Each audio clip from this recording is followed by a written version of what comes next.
I need someone to show me my place in all this. To show me the rebel scum ways. Gear 11, Zeta abilities. Gross, gross, gross, gross, gross, yuck, ew, gross, gross, gross, gross.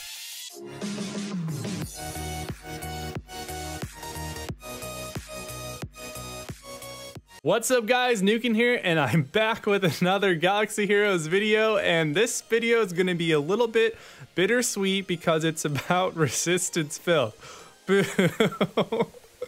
But seriously, they're very important in this raid in placing in the top 10 or the top 20 in all of the tiers, even after all the post fixes to expose and the reduction of the phase 1 health across all the tiers. So I decided to make this guide. Now I'm going to talk about some of the different team compositions, but now that Holdo is quote unquote sort of farmable now, you can consider adding her to your lineup for the raid. And so I'm going to focus on talking about the different compositions. There's Barriss, Visas, R2-D2, Hermit Yoda, Holdo. There's a lot of different combinations. We'll focus on the Holdo, but I'll talk about some of the other teams. We'll talk about the Zetas that you'll need to run this team, and then we'll also talk about some technique. So hopefully everyone enjoys this video, and if you do, give it a thumbs up and subscribe to the channel if you're new here. I make videos all the time, and I'm going to be making some more Heroic Sith Raid content, so stay tuned for that. And without further ado, let's get started. So here are some Rebel Scum lineups that you can run in phase 1 of the Sith Raid. Now, there are a bunch of other teams here that I'm not going to talk about in detail, but basically all of these teams you can run in any tier of the raid, especially the Heroic tier, because that's what I'm going to be focusing on in this video. That's the direction where everyone is headed, or you may already be there. So basically the concept is, are you trying to go for max damage or do you want consistency? The first team is basically going for maximum damage. So I've tried all of the different variations, and this is the team that can do the most damage. In fact, right now, I think Smithy D might be holding the record, which is like 6 million damage or more in the Heroic tier of the raid. But if you're looking for consistency and you don't have like 6 to 8 hours to just retreat and try to go for maximum RNG, you're going to want to look for a supporting character like Hermit Yoda, Barriss, Visas Mar, or Holdo. So you want to make sure that you're only picking one supporting character on your team. So for example, you're not going to want to run Barriss and Holdo together. That's going to significantly hinder your damage.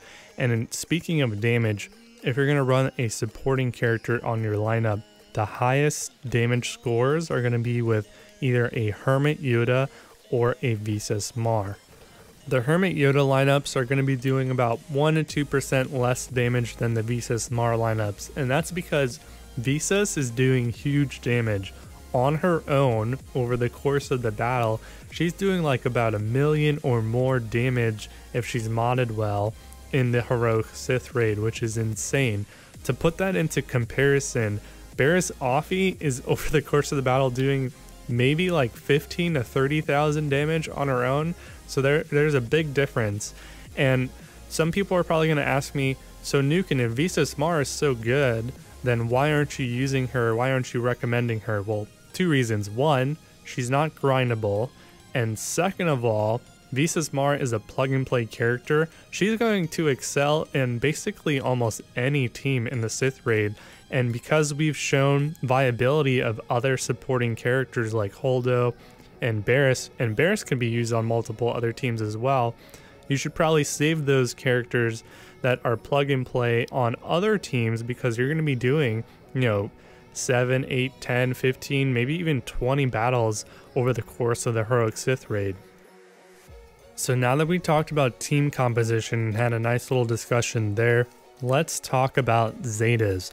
So Zetas are going to be crucial to increasing your damage significantly in the Sith Raid. So if you don't have some of these Zetas, you should strongly consider upgrading them ASAP.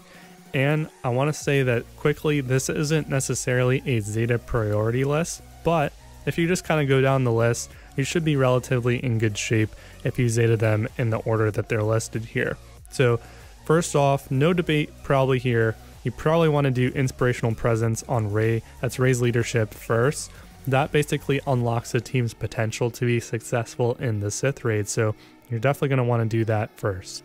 After you Zeta Inspirational Presence, the rest of the Zeta order is kind of up in the air. It kind of depends on who's on your team. So for example, in your pick your 5th Zeta, if you're running a supporting cast lineup, for example, Visas Mar without the Zeta is practically just another Barriss Offee, but then suddenly when you put a Zeta on her, she's doing a ton of assist attacks and doing huge damage in the Sith raid. So you might actually want to Zeta her before BB-8's roll with the punches if you haven't done so already, in terms of just raw damage output.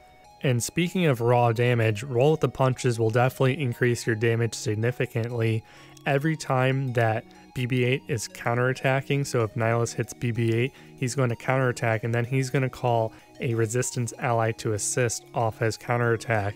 And every time that you select BB-8 with Rey's assist ability, it's going to turn into a triple mollywop attack.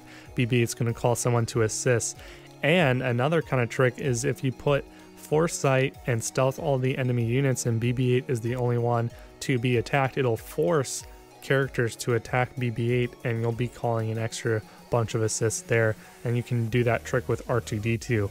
And then speaking of R2-D2, number crunch is very good. Combat analysis is kind of sort of an optional Zeta, but number crunch will increase the overall stats of your team, which is very good. So kind of if you just go down this list, it's kind of dependent on your team, but you want to make sure that you're having Zetas in all these places. So Inspirational Presence, Rey's leadership, roll with the punches on BB-8, you know, a Zeta on whoever's your supporting character if you're going to run one, number crunch, and then the optional Zetas, whatever's kind of left over. Those are sort of miscellaneous Zetas that will help a little bit, but not super critical to doing damage overall. So now that we talked about some Zetas, let's talk about some technique real fast, and then we'll take a look at the gameplay in just a minute. So depending on who's on your team, the majority of the time with the majority of your characters in almost all instances, you're going to want to use your special abilities on your characters. That's going to be kind of a thing that's important, especially if your characters have defense down. You don't want to do a basic attack if you can help it against Darth Nihilus. So make sure that if you have a defense down, you do a basic attack on one of the side mobs. Another thing that's important is to utilize Foresight in the heroic version, because Nihilus packs a punch. He goes straight through the protection and goes straight for the health, and he hurts a lot. So if you can dodge the abilities, especially when he's doing his Annihilate, you can put up Foresight and you can evade that, so you're taking absolutely no damage. So that's going to be crucial to surviving to the Enrage. The next thing is pretty obvious. After one of your characters takes Annihilate to the face, you're going to be reduced to 1 HP, so you're going to want to heal that character back up. So make sure that your supporting character has a heal off cooldown that's ready to go, or will shortly be ready to go, and you're saving that for after the Annihilate from Darth Nihilus. So that's going to be important to keeping your characters healthy and also making it to the Enrage. You definitely want to make it to the closer you make it to Enrage, the more damage that you're going to be doing overall typically. After you put a Zeta on roll with the punches on BB-8 and you're using Rey to call a resistance ally to assist, she should always pretty much be calling BB-8, because that will trigger another assist attack off of BB-8's attack, so you can do a triple attack. So that's going to be doing a lot more damage after you Zeta roll with the punches, so you definitely want to make sure that you're calling BB-8 to assist, and you can do so even if he's using Unbreakable Will. One last thing that I want to suggest, and it's more of a high level thing, if you're using Rey's second special to reduce the turn meter on Darth Nihilus, you basically want to try to time it when Darth Nihilus doesn't have full turn meter, because he'll just end up taking a turn anyways regardless if all the rest of your characters have low turn meter. So it's kind of a waste in the turn meter reduction aspect, but it does help Rey to cycle her cooldown to get back to her assist attack sooner. So you may just want to use it anyway, but that's something that I've noticed over playing the resistance, is sometimes you want to actually time the special to try to maximize the turn meter removal on Darth Nihilus. So finally, let's take a look at some gameplay together. So we talked about technique and Zetas and teams. So let's see how it all comes together here. This is going to be against Darth Nihilus in phase 1 of the Heroic Sith raid, where you're facing Nihilus and the Sith Assassin on the left and the Sith Marauder on the right. So first off, you just want to unload all of your specials against Darth Nihilus, and depending on your speed of your characters, you should also simultaneously be able to disable the Sith Assassin by either taking her out, stunning her, or ability blocking her to make sure that she doesn't take a turn, because you don't want that to happen in the beginning of the battle. That's going to boost everyone's turn meter and get Nihilus closer to enrage. So make sure that that is happening, and if you're not able to do specials against Darth Nihilus and actually be able to take a turn and disable the Sith Assassin, you might as well start off by disabling her right away with your Jedi Training Ray. You want to make sure that you're paying attention to the Annihilate cooldown in the top right. It's the third ability. When that goes down to 0, Darth Nihilus will use one of his actions to annihilate one of your characters, and the way that you protect yourself against that is by looking at the shield, the blue shield on top of that Sith Marauder there on the right. That is going to randomly be granted to one of your characters when you take him out, and when you use that ability, it'll protect yourself from dying from the Annihilate. So now Resistance Trooper on the left has the Unbreakable Will ability, so we're going to use that ability on Resistance Trooper right now, because it's going to protect against the Annihilate, which is about to happen when Nihilus takes his turn. So here we go, we use the Unbreakable Will ability, and Darth Nihilus is going to go, and he's not going to kill the Resistance Trooper because of that Unbreakable Will buff. Depending on the speed of your characters, Darth Nihilus might actually take an extra turn before Unbreakable Will expires.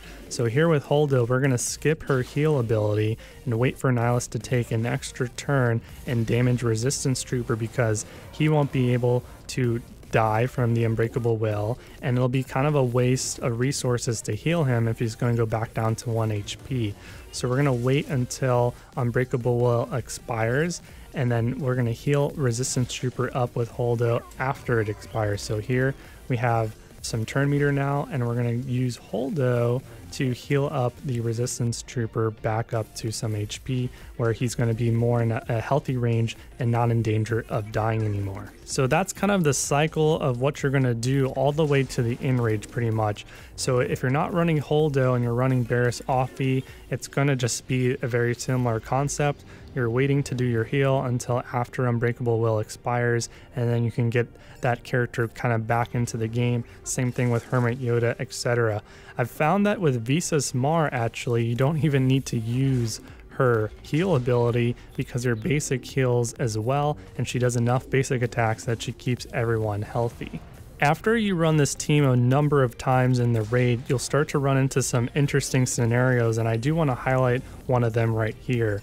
Characters like Scavenger Ray, Jedi Training Ray, and Resistance Trooper have enough damage output that they can kind of health steal, life steal their way back up and not actually need heals. Here Ray just kind of went back up to around 20 or 30% HP, and BB-8's actually less than half right now. So with Holdo, I'm actually going to prefer to actually heal BB-8 over Scavenger Ray here, because it's very important that he doesn't die, and BB-8 has way less health steal than Scavenger Ray. So we're going to heal BB-8 and get him back up to a healthy range, and Scavenger Ray, through the combination of gaining foresight on her basic attacks and her high health steal, she's going to actually go back to full HP just by hitting very hard and health steal and life stealing that back up. So that is just one of many scenarios that happen in the Heroic Sith raid.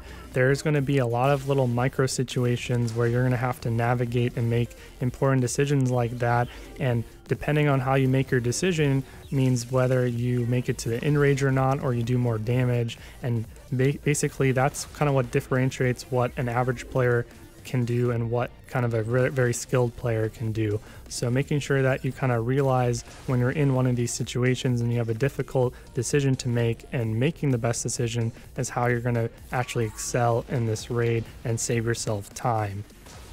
So that kind of wraps up the technique discussion, and of course I can't show you everything, otherwise this video would be hours long, but just try to pay attention. There's a lot of situations that are interesting, and maybe just take a video or screenshot it, share it with your guild, and kind of go over and review, you know, backwards and see, you know, how you can improve. And that's how you're going to get better scores overall, is by analyzing your own gameplay and asking an experienced player, you know, what would they do in this sort of situation, and hashing it out.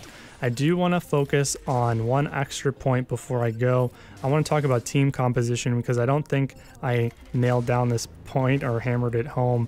If you notice that I'm not running R2-D2, I'm not running Visas Mar or Hermit Yoda or Barriss Offee, I think this is actually the best lineup to run, not specifically for this phase. You won't get the highest score, but over the course of the entire Sith raid, you can maximize your damage. R2-D2 is great with a bunch of rebels, so using him on a rebel lineup later on in the raid is actually going to be very crucial to getting better scores with that team. And if you look at Hermit Yoda, you can probably run him in here, but if you have a geared up Holdo, you might as well use her, right? And she's not going to be very good on a Zeta Finn team, so using her on this resistance team is where you're going to get the most value out of her.